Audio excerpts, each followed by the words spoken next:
Hey there YouTubers, this video we're going to compare these two Z690 motherboards. Go over the features, not going to look at the BIOS. So on the left I have the Asrock Pro RS Z690 DDR4. Right side is MSI Pro Z690-A Wi-Fi DDR4. So to be honest with you, the biggest difference between these things is this guy has built-in Wi-Fi. All right, that is for me kind of a huge thing. I've got a lot of PCIe Wi-Fi cards like this, so let's just talk about our expansion ports. PCIe 5.0, this one also has that. Okay, so PCIe 5.0 by 16. Then down here at the bottom, PCIe 4.0 by 16 and a PCIe 3.0 by 16.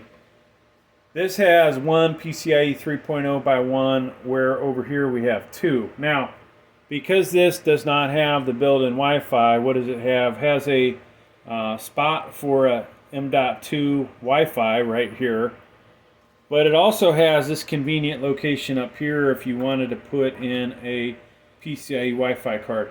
You'd have to still run your USB around here and down to this area, but this has it in a nice location. I really like that spot, having one of these above your graphics card. So 4 RAM slots, DDR4 RAM. I believe these are both up to 4800, 5000 range. Standard stuff here. They both have 24-pin power connector that comes from your PSU to power the motherboard. Both of these have two USB 3.0s, this one, and then has the other one there, right? So that's good if your case has 4 USB 3.0s. Both of these will get the job done. Type-C Charlie header, if your case has that on it, that's also a nice thing.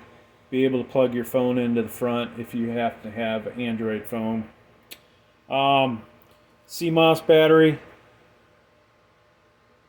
Now M.2s, we have 3 over here and 4 here, okay? So this has one Gen 4 and a second Gen 4 right here. This is a Gen 3, and Asrock goes with Hyper for Gen 4. Ultra M.2s are Gen 3. Over here, I couldn't tell you which one's which, but I do know this one has a heatsink not shown right here. Gen 4. And there are 2 other Gen 4s, and one of these is Gen 3. So you've got this one, this one, this one. A lot of storage space here, folks. This thing is, really kicking.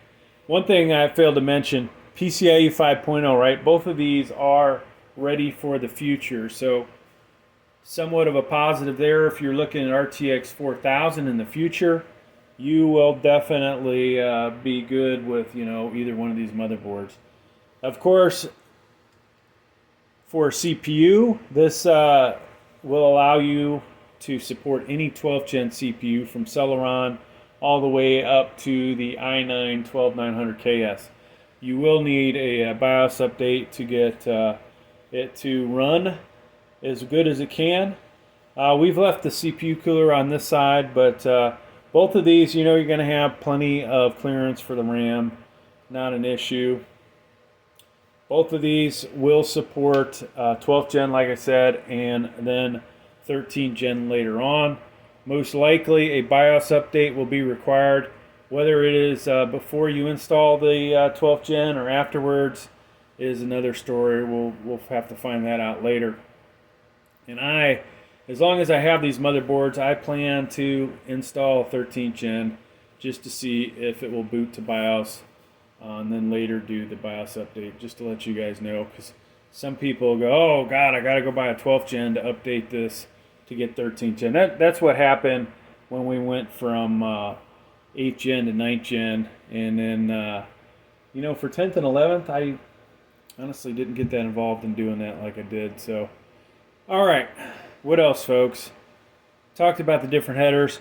SATA connectors. So if you have a lot of hard drives, this might be your motherboard here. You've got 8 SATAs, 6 mounted horizontal, 2 vertical, Over here we have 2 and 4. So this has 2 more drives you can connect. USBs, 2 of those over here, and this has 2, so USB 2.0s. Of course, you have your front panel connectors. This guy, actually, I believe both of them will have the location for the speaker. And pretty much, you know, HD audio. You've got addressable RGB on this guy. You know, on this motherboard, I never did find all of the RGB stuff. Something I need to go back and look at, but it looks like it's a little not quite as stacked as this guy is for RGB if you care about it. Now this guy does have a lot of fan headers, which is a huge positive. You'll see down here you've got 2. There is 1 here, and then 2 more here, and 3 up here. All right. Of course, 1 or 2 of those is for the CPU. Over on this side, there's 1 here, second one here, third one here, and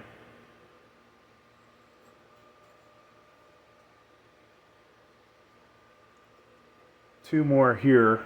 So this has got a little bit more stuff to it, okay? Now let's rotate these around. Another big difference for those of you that are, let's say, going to do extreme overclocking. Asrock, a 1x8 and a 1x4, okay? The MSI, 2 1x8. So you may be able to push this one just a little bit harder, all right? Now, other features that differ, and we'll see here in a second. We're going to look at where our I/O shield would be. Both of these have basically a detached I/O shield. Let's see if we can get that in the picture. There we go. Okay.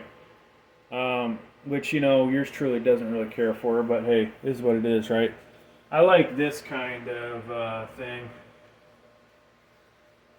where it's built in. All right, this is a Gigabyte Iris. I definitely like that over this kind of setup. So, I/O shield wise, both of these have a PS2 connector. They both have, well, this has 2 USB 2.0, sorry, and this one has 4. Then for USB 3.0s, you have 2 on this side, 4 over here, okay? I believe, if I remember correctly, both of these are 2.5 gig LAN. For your video connectors, both of them have DisplayPort and HDMI. Both of these have the BIOS update via USB. So you have the specific one here called out. Type-C Charlie header. And we do not have that, excuse me, Type-C Charlie connector. We do not have that on the Asrock. So that may be something for those of you that you say, I've got to have that. Definitely for me, it's a big help. Wi-Fi, we already talked about Wi-Fi 6. Then look at our audio connectors. I don't remember every one of these, but you have the standard ones, microphone, headphone, line out. And then over here we have at least headphone, subwoofer and rear line out. And it does not have, neither one of these have the fiber optic, which is kind of a bummer. Over on the left, the Asrock only has microphone, headphone, and line out. So definitely weaker in audio. To be honest with you folks, you know, if you can get a good price on this, this one is, in my opinion, superior in a lot of ways, right? So what are those ways? Well, if you want to do extreme overclocking, this is probably the one you want to go with, right? Now, does that mean that this has better VRMs? That's kind of one of those things, you know, we don't really test on this channel. I would like to think this probably does. Are the heat sinks better? You know, looking at them, they look pretty similar, so it's not like they went and built some ginormous thing, right? You know, like the Iris, that thing is really big, right, for something that's meant for locked CPUs. Neither one of these have that on them. Kind of be nice if I could donate that to one of these. But so, you know, that's one of those things, unless you really test these out, you can't really say which one is better in that regard. But just looking at it, you know, the potential should be there, right? If they put that in there, hopefully it means they've got something to back it up. Wi-Fi for me is huge, you know, that's worth at least another $30–50. This one does lack in the USB 3.0 department, which is kind of, you know, more of a hassle than anything. But it does have a significant amount of USBs on here. Audio, you know, back in the day that might have mattered to me. Now it's like, well, not as big a deal. Back in the day I would have had the computer hooked up to the stereo and been able to do some cool stuff with it. PCIe 5.0, they both have that. More storage over here, if that matters to you. And then, you know, but the ability to have more hard drives over here. You know, hard drive for me, I hate dealing with them. I definitely rather have more M.2. So, yeah, folks, my preference would be this one based on, you know, the Wi-Fi and the fact that it has the ability for better overclocking, the potential. Whether it does or not is another story, but you know, audio connectors. So really, you got three things there. This one doesn't have much, you know, that's significant. Doesn't have Wi-Fi. Does have that extra PCIe 3.0 by 1. And it does have more hard drive spots. That's about all that it has to compete over here, besides the 4 SATA 3.0s to the 2. Other than that, maybe it's not hands down, but it's kind of close. Definitely favoring the MSI Z690-A Wi-Fi DDR4. Thanks for checking out the video. Please like, please subscribe. Thank you.